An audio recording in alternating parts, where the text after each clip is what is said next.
Tucked away in the projection room at Kingston's Reed Community House building are two antique motion picture film projectors from the 1920s. In January, Kingston Recreation Commissioner Andy Davis and local photographer Ed Nute got together to document the town's history with photos. The local scene was there to talk with Andy and Ed about the importance of this small slice of town history.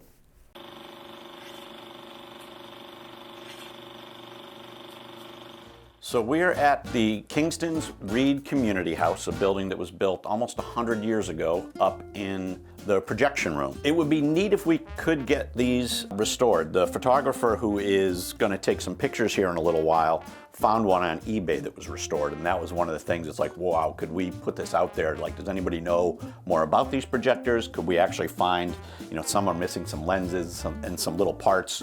It'd be neat to be able to kind of put one all back together. Don't know if we could get it working because it looks like all the motors and electrical are very old. But yeah, if we could, get them restored, that would be a very neat thing to be able to do.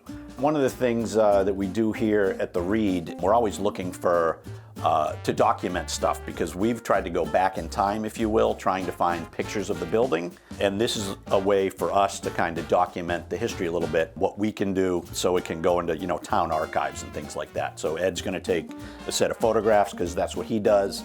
It's just documenting these things that have become obviously obsolete. So I saw Andy had posted a picture of these and I just said, I got to photograph them. Look at the detail and the different things about them. As a photographer, I found incredibly fascinating. He'll give them to us. We can get them into the historical stuff, like in the library, put them on social media, and then show people a little bit of, Kingston's neat little history that's up in this weird little projector booth in this building here. Think about the history of that. Think about this is where people got their news. They did newsreels, they did shorts, they did documentaries. You came here maybe on a Saturday and you found out what was going on in the world and you watched a movie. I'm under the impression you came in, maybe you paid a nickel and some guy was up here and everyone sat there and you watched a movie. Probably like Charlie Chaplin, Laurel and Hardy, Marx Brothers, that's what I'm thinking, that period, 1924. And you maybe had some popcorn and you sat with your kids. It's an era that I don't think we should forget about it, I guess. Technology is great, but this is cooler.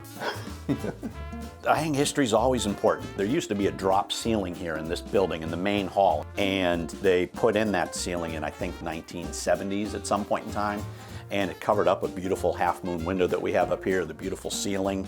So we're trying to restore it back to its original glory a little bit. There's so much history in this building. Big band people, different actors played here during the 30s and 40s. And every town has a building like that, and it should be saved and documented.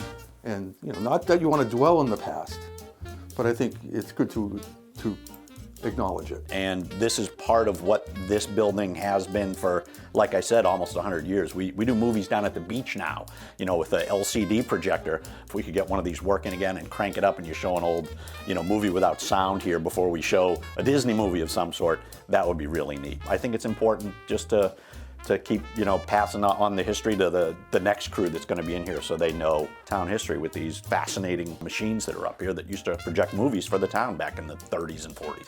I've embraced the technology, but it's also good not to forget how things were done. I come from a black and white darkroom photography background. Prints in the tray, all that stuff. And this is such an interesting process. The light source going through here, this is the shutter. Some poor guy had to do this for probably 90 minutes. He probably had very big forearms, I'm thinking. We assume these have probably been here since the beginning of the building. We're always looking for pictures of the interior of the building, so if anybody out there has any, we would like to get some of those. But as far as we know, this projection room that we are in housed these from when the building first came about. Once we kind of get this out there and people hear about it more, if they know somebody who maybe saw movies here when they were a young kid, trying to get a little bit of that history, and maybe we can get an oral history of it or something like that. I don't know what we don't know. I'm not sure what we're going to do with all this, but if we can start to document it and get it out there and folks will know about this, I think that's a good start, and then we'll see where we kind of go from there.